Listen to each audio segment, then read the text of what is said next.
좋아요와 구독하기는 사랑입니다. 안녕하세요, 부동산입니다. 7월 12일 목요일입니다. 네, 어제 하루 뉴스 안 읽고 부동산 별별 수다로 대체했죠. 하루 뉴스 안 읽었더니 뭔가 좀 많이 허전해요. 허전합니다.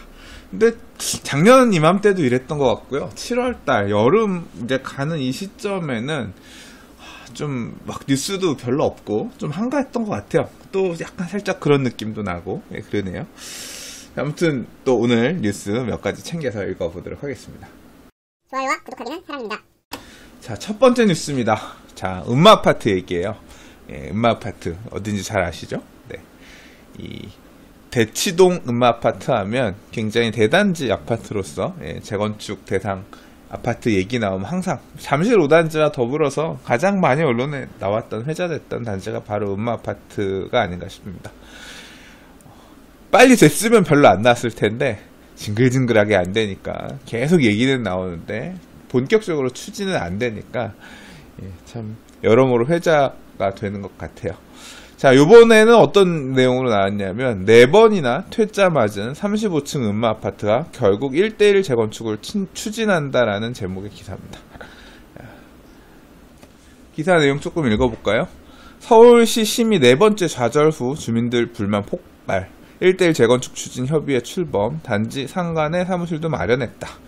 자, 이게 무슨 얘기냐면 지난달 14일, 그러니까 6월 14일이겠네요.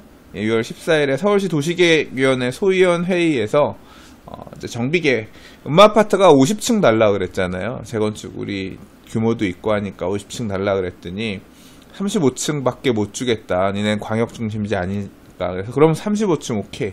35층으로라도 하겠다라고 해서 이제 그 내용을 가지고 넣었는데, 이 음마아파트의 이 계획안 관련해서는 밖에서는 전 잘 모르겠지만 이 추진하시는 분들이 굉장히 이 서울시 도시계획위원회에서 요구하는 내용들에 불만이 많고 뭐 무리한 것들 요구하고 그러면서 막 그 이제까지의 그 울분 토해내시는 그런 내역들을 그 스크립트라 그래야 되나요?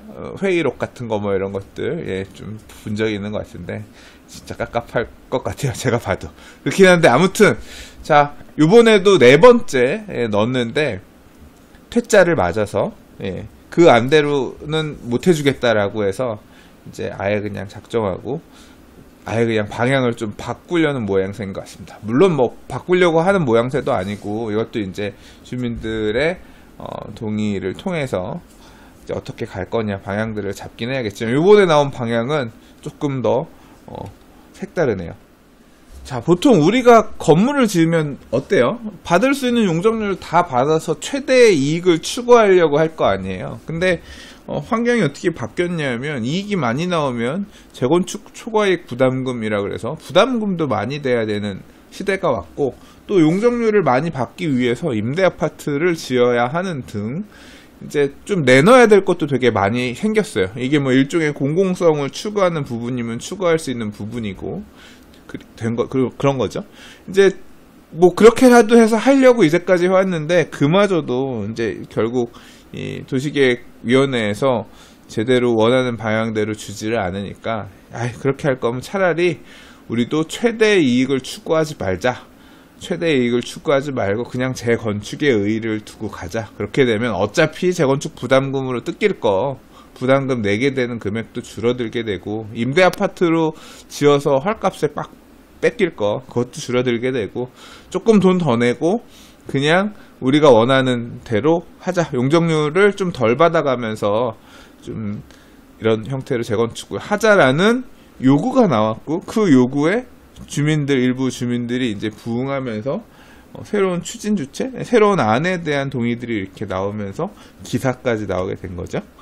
자, 이름이 음마아파트 소유자 협의회, 줄여서 은소협이라고 합니다. 1:1 재건축으로 일단 추진한다고 하고요. 세대수도 안 늘리겠대요. 그래서 지금 갖고 있는 세대수 그대로 4,424가구가 지금 재건축을 해서 과거의 정비계획안은 1,508가구 정도가 늘어나는 형태였는데 이번에는 그냥 4,424가구 그대로 세대수도 안 늘리는 형태로 가고, 용적률도 300%까지 늘리는 거 안 받고 그냥 250% 정도만 받는 걸로 하고, 늘어나는 용적률에 대한 기부 체납도 당연히 그거에 따라서 줄어들게끔 돼서 굉장히 축소하는 형태의 재건축을 추진하게끔 한다고 하는 거죠.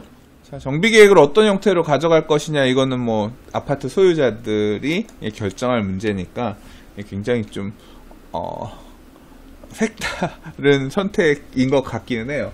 자, 이걸 어떻게 서울시가 받아들일지, 주민들은 또 어떻게 이 문제에 대해서 접근해서 이러한 정비계획 안에 동의를 할지 뭐 지켜봐야 될 부분이긴 하지만 좀 뭐라고 해야 될까요? 음마아파트 소유자분들의 분노가 좀 느껴지는 그런 행위인 것 같습니다.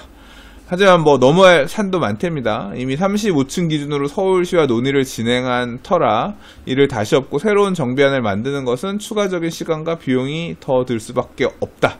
그리고 이미 49층 안을 고수할 때 150억 원을 투자해서 국제 현상 설계 공모까지 해서 이 돈을 많이 쓴 상황인데 또 시간이 늘어들고 비용이 드는 그런 문제도 될 수 있다라고 하는데,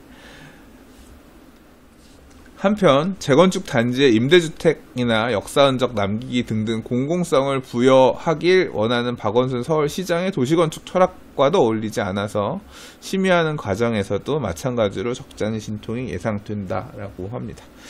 그렇죠. 예. 인허가권이 이렇게 무섭다니까요. 제가 뭐 봤던 자료에서도 보면 아파트 단지 안에 택지 안에 큰 길을 내게끔 해가지고 뭐 택지를 자르고 뭐 이제 그런 내용도 포함되어 있고, 주민들 입장에서는 좀 불만스러울 만한, 근데 뭐 그게 이제 공공성을 확보하는 문제이기 때문에 그걸 해주지 않으면 이런 내용이 반영되지 않은 정비계획안은 받아들이지 못하겠다. 결국 이 인허가권자랑 토지 소유자 간의 이제 갈등인 거죠. 오늘 읽어볼 기사 중에서 비슷한 내용이 하나가 더 있는데요. 참 이 정비 사업이 지금 이 음마아파트 사례만 보더라도 정말로 이 정비계획 수립한다는 게 힘든 일이다라는 게 느껴지거든요. 근데 막 용적률 더 받는 거, 막 최근에 이제 시공사 선정하는 과정에서 다른 재개발 구역에서 막 건설회사들이 들어와서 용적률 이만큼 더 받을 수 있어요. 막 이런 식으로 이렇게 더 받아가지고 정비계획 변경해서 뭐 우리가 시공해주겠습니다. 막 이런 식으로 일종의 말단 말 그대로 서울시 올라가면 서울시 도시계획위원회 저거 안 받아줄 텐데 막 그렇게 하는 모습 보면서 저도 좀 기분 별로 안 좋고 그랬던 적이 있는데, 아무튼 만약에 이 음마아파트가 지금시 은소협에서 추진하고 있는 이런 방향대로 재건축을 하고 만약에 이게 하나의 트렌드가 된다라고 하면 또 이 정비 사업에서 역사적인 사건이 하나 될 수 있을 것 같다라는 생각도 드네요. 자, 추후에 어떤 식으로 진행되는지 내용들은 또 좀 보도록 하겠습니다. 좋아요와 구독하기는 사랑입니다. 자, 다음 뉴스입니다. 이거는 제가 내용이 조금 어려워요. 잘 모르겠지만 일단 아는 척하고, 임대아파트도 취득세 내라니 재개발 조합 이딴 행정수송이라는 제목의 기사예요. 무슨 얘기냐면, 이게 이 재개발로 아파트를 지을 경우에 이제 재개발구역 안에 세입자들을 위해서 임대아파트를 짓는단 말이에요. 보통 한 17%에서 20% 사이 범위 내에서 이제 임대아파트를 지어서 이게 이제 그냥 주는 건 아니고요. 사가요. 그러니까 이 감정평가한 금액에 따라서 땅값, 이 임대아파트 깔고 있는 땅 있죠. 그 땅에다가 그다음에 이제 집 짓는 건축비는 되게 싸요. 이 국가가 사갈 때 비싸게 안 사가잖아요. 우리가 막 아무리 건설회사랑 금싸라기처럼 비싸게 집 짓는 공사 계약금 책정한다고 하더라도 나라가 사가는 비용은 좀 더 쌉니다. 그러니까 그 싼 금액으로 나라가 사가거든요. 그러니까 실제로 임대아파트를 짓는 거는 조합이 손해를 봐가면서 거의 이제 지어서 국가한테 팔게 되는 이제 이렇게 되는 형태인 건데, 근데 이것도 조합이 새로 취득하게 되는 재산이니까 일부 취득세를 내라, 이런 어떤 내용이에요. 기사 내용 볼까요? 서울시가 재개발구역에 지어진 임대아파트에 대해 취득세를 조합에 징구하고 나섰다. 조합들은 재개발 사업에서 임대아파트 건설이 의무인데다 운영을 통한 수익은 서울시에서 가져가는 만큼 취득세 납부가 부당하다고 맞서고 있는데, 이제 이게 해당되는 재개발 조합들이 여러 군데 있는 것 같아요. 지금 뭐 경희궁자의 도니무타운 1구역도 그렇고, 그 다음에 부가인뉴타운 1-3구역, 이편한산 신총도 지금 같은 이런 문제에 해당이 되는데, 제가 잘 모르겠는 부분은 뭐 제가 정비사업 조합이 아니니까 이제까지 임대주택, 그러니까 재개발로 지어진 임대주택에 대한 비용을 이렇게 서울시가 사가는 금액대로 돈을 받는다 이런 거 정도까지는 알았는데, 그 취득세 부분을 어떻게 정산하는지 이런 것까지는 제가 조합 일을 하는 사람이 아니까 디테일하게는 잘 몰랐었거든요. 자, 기사에서 보니까 이렇습니다. 이 재개발 사업과 도시환경 정비 사업을 할 때 관리 처분 계획에 따라 조합이 취득하는 부동산에 대한 세금 경감률이 100%, 종전에 100%였는데 이제 85%로 줄어들고 지난해는 75%로 하향됐다. 그래서 조합으로선 줄어든 비율만큼의 세금을 내야 된다. 다만 개정안은 채비지나 보류지로 관리 처분인가를 받은 부동산에 대해서는 내년 말까지 취득세를 면제하기로 단서를 달았다. 자, 그런데 문제가 되는 게 조합들이 임대아파트를 관리처분 계획상 채비지가 아니라 임대주택으로만 기재한 경우가 많아서 채비지로 따로 빼놓은 게 아니기 때문에 취득세를 내야 된다라고 하는 게 이제 서울시 입장인 것 같고요. 그래서 일단 고지하지 않을 수 없기 때문에 고지한다라고 해서 도니문 뉴타운 1구역, 부가인 뉴타운 1-3구역, 그 다음 장이 2구역, 보문 3구역 등등 이런 데들도 다 취득세를 냈고, 지금 앞으로도 이제 계속 이런 문제들이 발생할 것 같아요. 결국은 아마 그 내용 핵심은 그건 것 같습니다. 관리처분 계획에 따라 조합이 취득하는 부동산에 대한 세금 경감률이 줄면서 이 부분에 대해서 조합이 부담해야 되는 금액들이 크다라는 건데, 글쎄요, 여러분들 생각은 어떠신가요? 이렇게 임대주택 지어서 헐값에 가져가는 것도 그런데 그거에 따라서 취득세도 이렇게 부과하게끔 일종의 부담이 이중으로 들어가는 건데 조금 과하지 않나? 개인적으로 그렇게 생각이 되네요. 좋아요와 구독하기는 사랑입니다. 자, 다음 기사입니다. 여의도 얘기인데요. 여의도 얘기. 여의도 관련해서 이제 박원순 서울시장님께서 싱가포르 가서 기자간담회에서 여의도를 통째로 재개발하겠다 이런 얘기를 하시면 들썩들썩 지금 하는 상황이죠. 두 가지 관점에서 볼 수 있어요. 일단 뭐 그 내용 자체가 이번에 막 나온 건 아니고 이미 앞서 시범 아파트랑 공자 아파트 정비 계획 이제 넘기려고 했더니 그 도시계획위원회에서 여의도 마스터 플랜 나오고 나면 그 계획에 따라서 가야 되기 때문에 심의 못 해주겠다. 심의 보류하면서 여의도 지구단위 계획을 다시 건드리는구나. 그거 나오기 전까지 여의도의 정비 사업들이 올스톱이다. 그 내용 이미 알고 있었죠. 알고 있었는데 이제 매경에서는 같이 맞물려서 여의도 재건축 단지들이 비상이다. 정비 계획 수정이 불가피하다라고 이제 이렇게 나왔어요. 근데 지금 보세요. 이미 오세훈 때 실패한 방식이고 주민들은 통합 개발에 반신반의하고 뭐 그렇다 이런 내용이 있는데요. 제가 사실 이제 박원순 시장님 그 내용 나오고 나서 바로 찾아봤습니다. 뭘 찾아봤냐면 2009년에 이미 2009년 4월에 오세훈 서울시장 시절에 여의도의 이런 통합 재건축안 지구단위계, 그러니까 여의도 마스터 플랜에 대한 모델들을 내놨었고요. 여의도는 좀 특수한 케이스니까 용적률도 높여주고 층고도 50층 줄게요. 그 걸맞는 그런 형태로 재건축하는 게 맞습니다. 아파트들도 이렇게 지금 있는 택지들, 아파트 단지들 쪼개서 하지 말고 같이 통합 재건축들 하세요. 이렇게 했어요. 대신 뭘 해라? 대신 땅을 내놔라. 기부 체납을 많이 요구했어요. 그 당시에 기부 체납률이 40% 정도였던 것 같은데 한번 볼까요? 그 내용 나오고 나서 이제 하드디스크를 뒤져서 이런 자료들 나오면 그때그때 모아놓거든요. 이제 여의도 한강 르네상스 수변지역 공공성 재편 계획 이래서 2000년 4월 16일 여의도지구 주민 설명이 이렇게 나왔죠. 그래서 뭐 이 당시에 왜 이 한강 르네상스 프로젝트를 해야 되는지 등등 뭐 여러 가지 당시 이제 오세훈 시장 시절에 어떻게 관리해 나가겠습니다라고 하는 이 내용을 하면서 결국 이제 여의도 지구에 대한 얘기를 이렇게 했습니다. 여의도 전략정비구역 이래가지고 보세요. 뭐 이 레일 지상에 다니는 이 열차에다가 해서 개발 예시까지 해서 이렇게 초고층으로 재건축하는 이런 형태의 모양을 당시에 이렇게 내놨었던 거죠. 근데 이게 이제 이런 내용을 해서 전략정비구역 1구역, 2구역, 뭐 3구역 이래가지고 이 당시에도 지구단위 계획이 2009년 10월인가에 나왔는데 그 통합재건축안을 따라서 주민들이 재건축을 하지 않았어요. 이유는 뭐냐면 일단 재건축에 따른 기부 체납 비율이 너무 높다. 뭘 이렇게 많이 내놓으라고 하냐. 이제 그 비율에 대한 불만들이 되게 많았고, 그다음에 이해관계에 따라서 이해관계가 다른 재건축 아파트들을 묶어서 통합 재건축하는 게 가히 쉬운 일만은 아니거든요.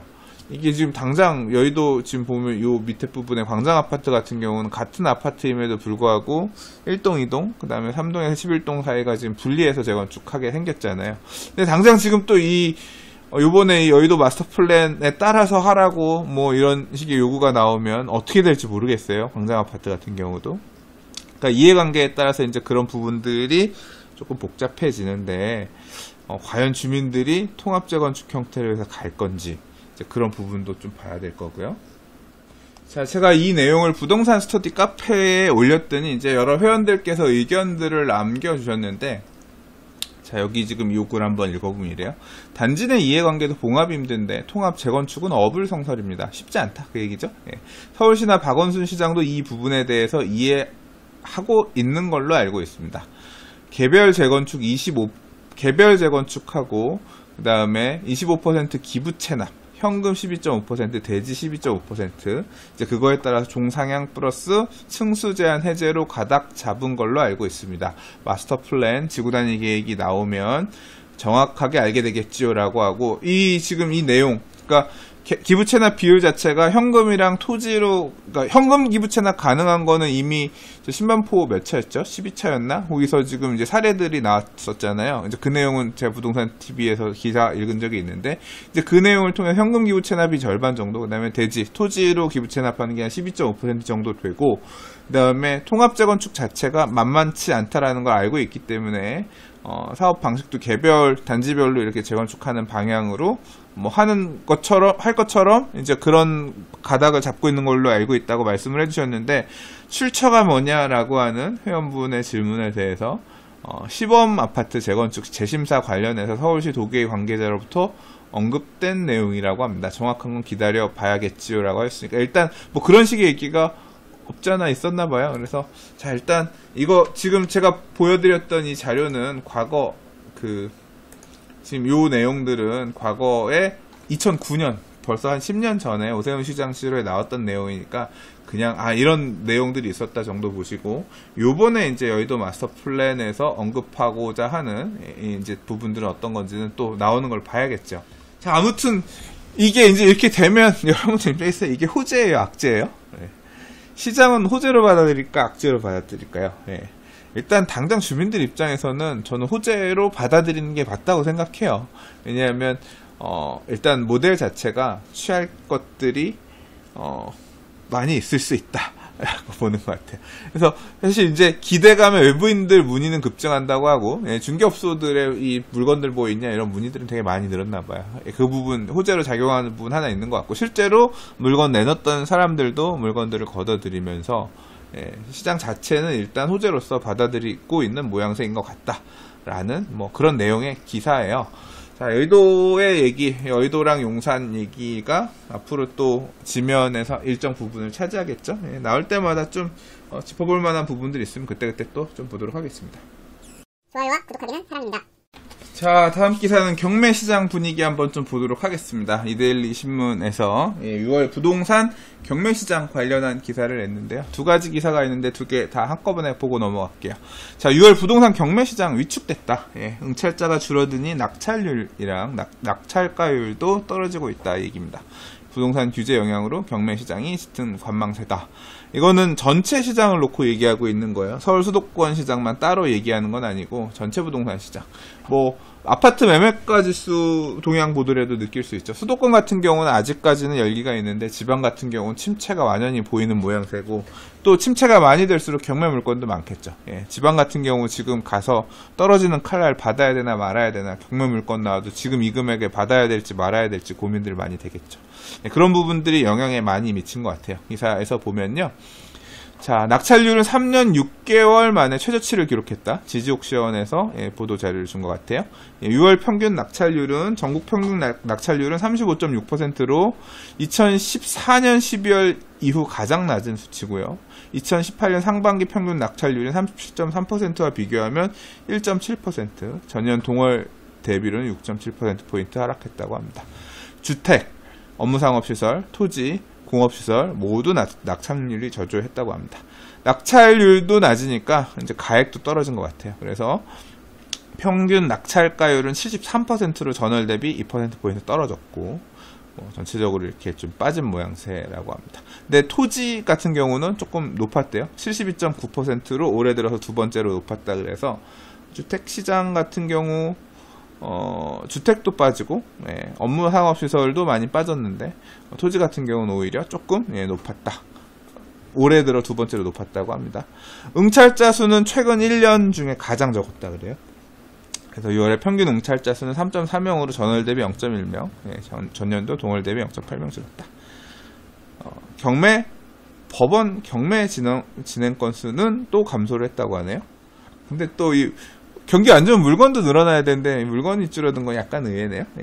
아무튼 이렇게 떨어졌다고 합니다. 그래서 낙찰률, 낙찰가율, 평균 응찰자 수, 트리플 약세가 당분간 계속 유지될 전망이라고 하는데, 아무튼 경매 지수에서는 전국 부동산 시장이 위축되는 모습이 이렇게 보인다라고 느낄 수 있습니다. 그럼 다음에 보고자 했던 기사는 뭐냐면요, 이건데요. 노량진 뉴타운 얘기입니다.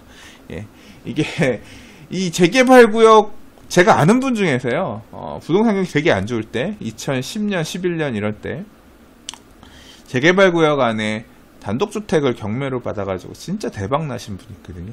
이 대박이 진짜 엄청난 대박이 난 거예요. 근데 그 시절에는 그렇게 대박은 아니지만, 이제 그 경매를 통해서 굉장히 좋은 물건을 싸게 받았고, 이 좋은 시절이 지나고 나서 지금 와서 이제 그 재개발의 열매까지 다 더해지고 나니까 어마어마하게 이게 투자한 금액 대비 큰 수익으로 돌아온 거죠. 근데 그때는 또 그렇게 치열하지도 않아요. 경기가 안 좋을 때. 주택시장은 그게 진짜 완연히 보이는 것 같아요. 근데 한편으로 이제 또 이 시장이 가열되기 시작하면 이 주택에 대한 관심도 높아지면 또 경매, 낙찰가율도 높아지기 시작하고 재개발 물건에 대한 이거 치열해지거든요. 올해 그 기사 혹시 기억하시나요? 흑석 뉴타운의 재개발구역 안에 있는 토지 경매 같은 경우도 이거 너무 비싸게 받은 거 아니야? 제가 방송에서 한번 얘기했던 적이 있었던 것 같은데, 그것처럼. 노량진 뉴타운 같은 경우는 이제 2차 뉴타운이긴 하지만 사업이 굉장히 더딘, 그래서 아직 사업이 마무리가 좀 덜 된, 아직 지금 분양한 곳이 한 군데도 없죠. 노량진 뉴타운 6구역이 아마 가장 빠를 텐데, 이제 거기도 조금 시간이 걸리고, 근데 이제 만들어지게 되면 아마 스포트라이트 많이 받을 만한 좋은 뉴타운이긴 해요. 근데 여기 이제 물건이 나왔는데, 빌라 경매에 59명이 모여서 6월 최다 응찰 기록이 됐다고 해요.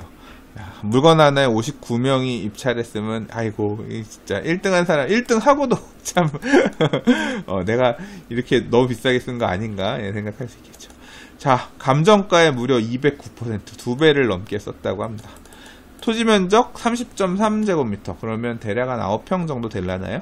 건물 면적 41.5제곱미터, 그러면 한 12~13평 정도 건물 면적 되는, 한 방 2개짜리 다세대주택 정도인 것 같네요. 노량진 뉴타운 3구역 물건인데, 와, 경매 가격이 5억 1246만원, 5억 원이 넘어요. 대략 얼마예요? 계산해볼까? 자, 30.3 9.16평인데 51246 나누기, 평당 5,594만원. 5,594만원. 거의 한 5,600만원 콜 정도 매각됐네요. 자, 가격 보이시나요? 이렇게까지도 과열돼서 낙찰 받았다. 잘 받은 것 같으세요? 잘 받은 것 같아요? 못 받은 것 같아요? 재개발 물건은 항상 이런 거 보면 피 계산해야 되잖아요.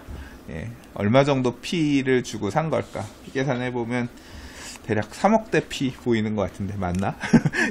노량진 3구역 제대로 분석 안 해봐가지고요. 제가 주변 시세나 이런 거 체크를 안 해서 정확히 모르겠죠. 아무튼, 자, 핵심은 이겁니다. 감정가의 2배 정도를. 뭐 감정평가하는 시점 자체는 앞섰기 때문에 뭐 거의 시가가 이 정도 되지 않을까. 시가보다 좀 싸게 샀을 수도 있을 것 같고요. 아무튼 정확한 건 제가 디테일한 건 모르겠어요. 그러나 감정가의 209% 2배 넘는 금액에 낙찰을 받았고, 그리고 59명이나 몰렸다. 재개발 구역 안에 나오는 이런 소액, 좀 상대적으로 대지분이 많지 않은 물건, 이런 식으로 과열되면서 여전히 몰리고 있다. 그런 시장의 흐름을 보여줄 수 있을 만한 그런 사례가 아닌가 싶습니다. 좋아요와 구독하기는 사랑입니다. 자, 오늘 준비한 뉴스는 여기까지입니다. 오늘도 봐주셔서 들어주셔서 감사합니다. 내일 금요일이죠? 내일 또 다른 부동산 뉴스와 이슈를 가지고 돌아오도록 하겠습니다. 자, 부동산TV 아직 구독하기 안 누르셨다면 구독하기도 좀 꼭 부탁드리겠고요. 영상이 도움이 되셨다면 좋아요 눌러주시면 또 힘내서 다른 영상들 준비해 보도록 하겠습니다. 감사합니다. 부동산이었습니다.